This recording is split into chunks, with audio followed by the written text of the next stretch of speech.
Resetting the neck on a banjo? Say what?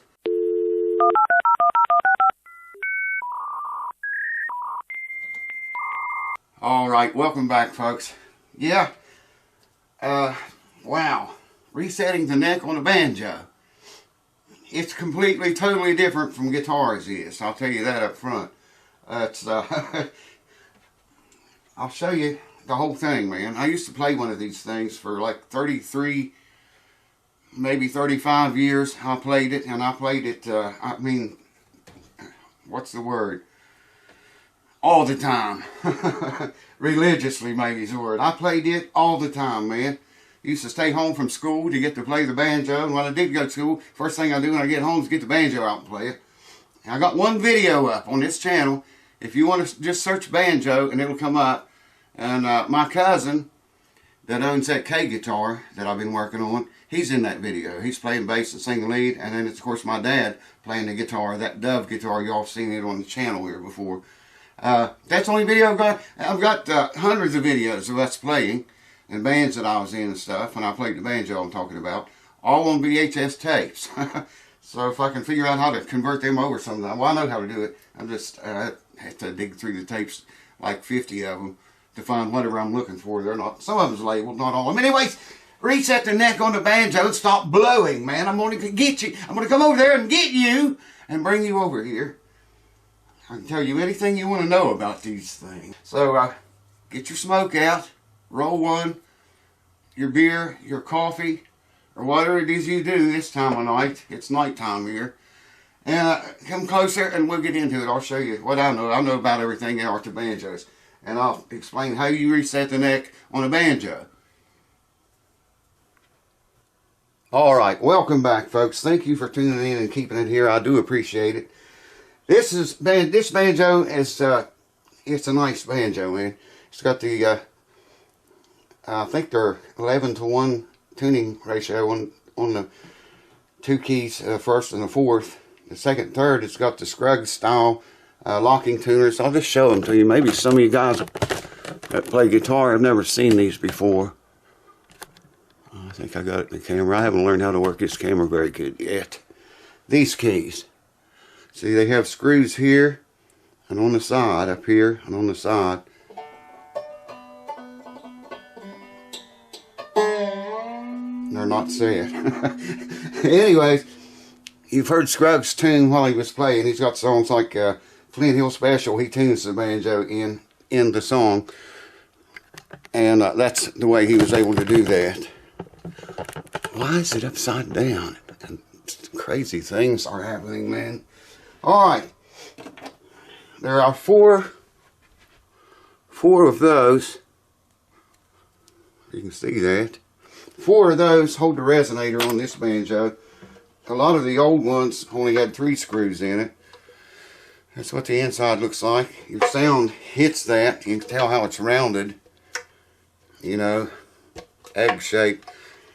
They're designed so the sound comes off of the bridge here and hits this and then comes out of all these holes around the side of the banjo. What am I going to do with this? Resetting the neck. I just reset the neck on this banjo today. And I was actually putting it back together and I thought, damn, I should have made a video of that. I'm not going to do it now because it's done. I'll get you and bring you over here and show you this. You have 2, they call these coordinator rods. There's 2 of them in almost every banjo. Every one that's, you know, fairly expensive will have 2 of those in there. There's locking nuts on both ends back here. This one, I don't think it goes clear through. This top one does. Now your neck here has got 2 lag bolts in it. About, I don't know, 3 or 4 inches long. And the lag bolts, it's got like a wood screw threads on them. It goes into the neck, the heel here. And on the other side, it has a finer thread. It's a 1032 thread that I have to get you to show you this. I don't think you can see this adjustment right here. But that screws onto the 1032 threads. But like I say, the other end is like a wood screw. They call them lag bolts, and they call these coordinator rods. This is the pot. This is the flange. And of course the neck and the 5th string key and all that jazz. Okay, I'll bring you over here. I can explain that better to you. Hold on. There's what the tuners look like that I was just talking about. You can see the set screws in them to lock them with. That only lets them, one screw lets them tune down so far and it locks. The other one lets it tune up so far and it locks. Of course, it's got the geared 5th string peg on it. Not all banjos have that either. Alright, the guts of the thing. There's that adjustment I was telling you. I didn't think you could see it from over there. Ideally, you want the heel of a banjo to fit against this pot perfectly. And as you can see there, this one is tight up against it. And like I say, you have these 2 coordinator rods. Locking nuts back here. There's another one on this side of that one. And I never had this out. I just adjusted it today, but I don't know. Some banjos, this inner one goes clear through and it's got a locking thing back here too. I don't think this one does because I can feel the tailpiece right there, and the tailpiece is held on by this bracket right here, which also serves as tuning the head if you have to tune the head. Okay, these little holes in here, see they got little holes, one there, one right there, I think, yeah. This has only got one in it right there. What that's for is, once you get all this stuff loosened up, the locking nuts, they make a tool for it. I always just stuck a little tiny nail in there, you know, and turn these with. And that's where you get your adjustment at. The way that is right now, I would have to loosen this, okay? And I can't pull the thing back, you know, I loosen this and then tighten this one to pull this heel back. Or I can loosen this one here on the bottom and loosen that rod, turn it counterclockwise, and it would shove the front of the neck up here away from this rim hoop. See what I mean? Let's say there was a big gap right here and I wanted to close it up. I would have to loosen this because this locks everything.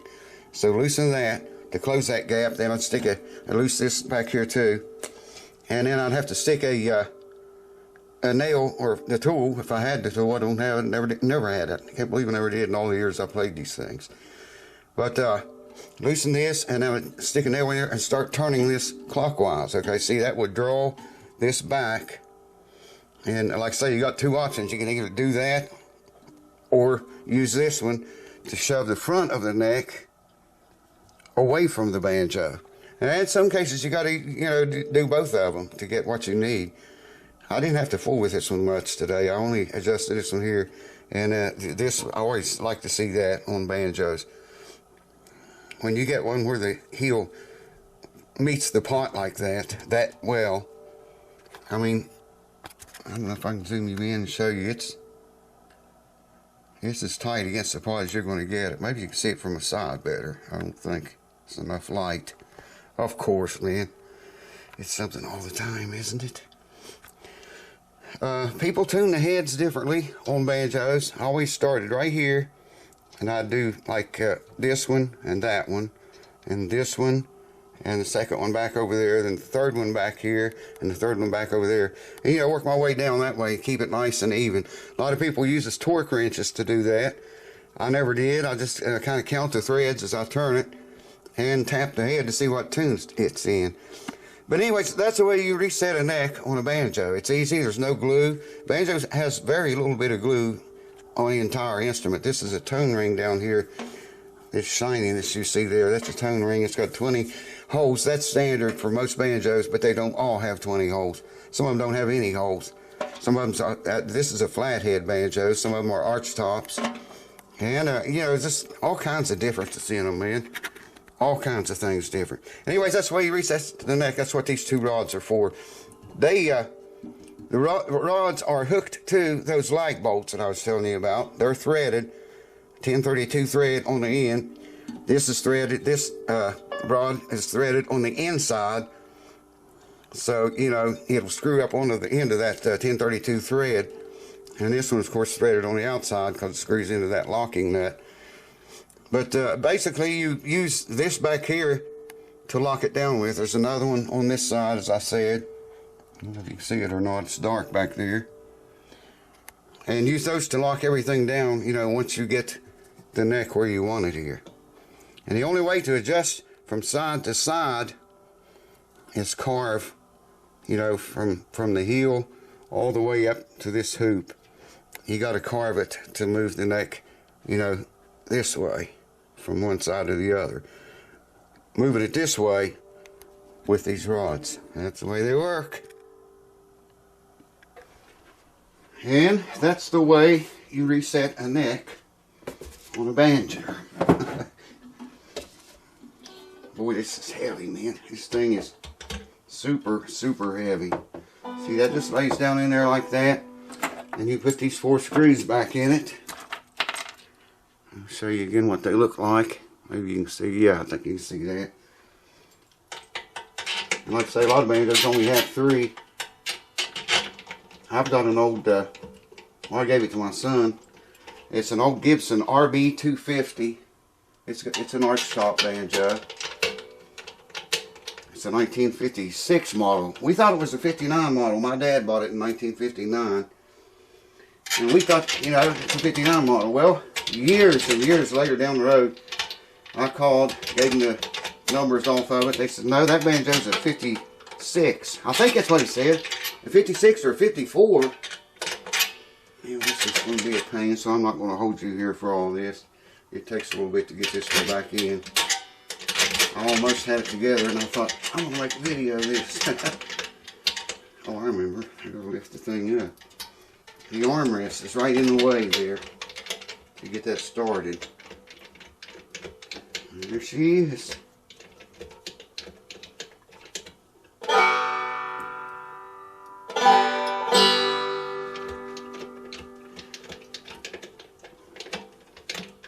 It's in tune. It's almost together. I think she'll be okay now. A fresh new neck reset on a banjo of all things. But yeah, you got to do them once in a while. I don't want to get those too tight because they tend to lock on there after, if you don't have them apart for a very long time. They get very hard, and you don't want to use pliers or any kind of a tool on them. Tool. Here she is.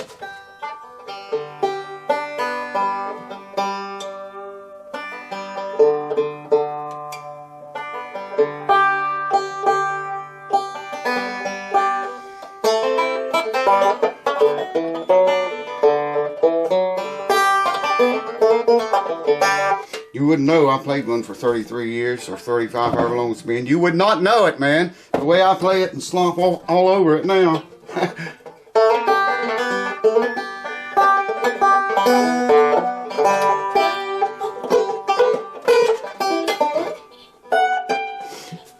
I remember everything, I just can't get these to work. I just like guitars and everything else, you know, it's all got to do with how you play your action, how you want your action set.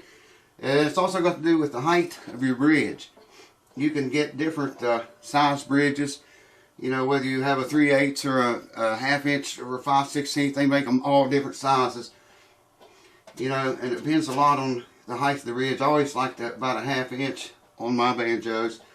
And, you know, that sets it up high enough where you can adjust this tailpiece down and get more tension down on the bridge. And it just sounds better. I think they sound better like that. I don't know what this, I think this is a 1/2 inch on this one. Not really sure. It looks bigger than that. Anyways, that's the way you reset a neck on a banjo. It's got to be done, you know, just like guitars, but there's no glue involved, and I love that, man. I'm sick of doing guitar neck resets. I hope, you know, if I never had to do another one the rest of my life, it wouldn't bother me. I'd be pleased with that, you know. I don't like doing it, man. A lot of people say, well, Luther, they'll tell you need a neck reset to make money. You know, no, I don't do it for money. I don't do it at all if I can get out of it.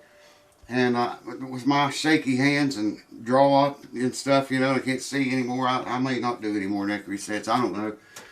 But there are several on the channel here if you want to look them up and see the difference after you watch this video, the difference in it and resetting the guitar on the neck. Totally, totally different. Big job on a guitar. Just a few minutes on the banjo. Thanks for watching. Hope you learned something from this, and I'll see you next time. Over and out. So I shut the camera down, put everything away, and remembered I didn't put the trick on this video. The trick is, a lot of y'all been asking me in a bunch of different videos if I can make that $100 bill come back. I told you about the guy's lip quivered, and he said, "Can you make it come back?" Actually, I can. Sometimes I can make them come back. Not all the time, but I'll try it for you now. I don't have anything in my hands. I'm just going to reach down in my hand here and try to get a hold of something. I've got something. Don't know what it is, but it's coming. Wow, this is weird. I'm not sure what it is, folks. It's not a $100 bill.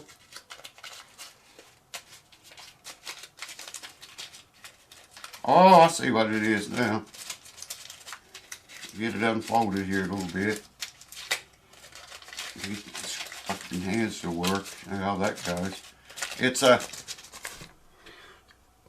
250s that came back. So, is that okay?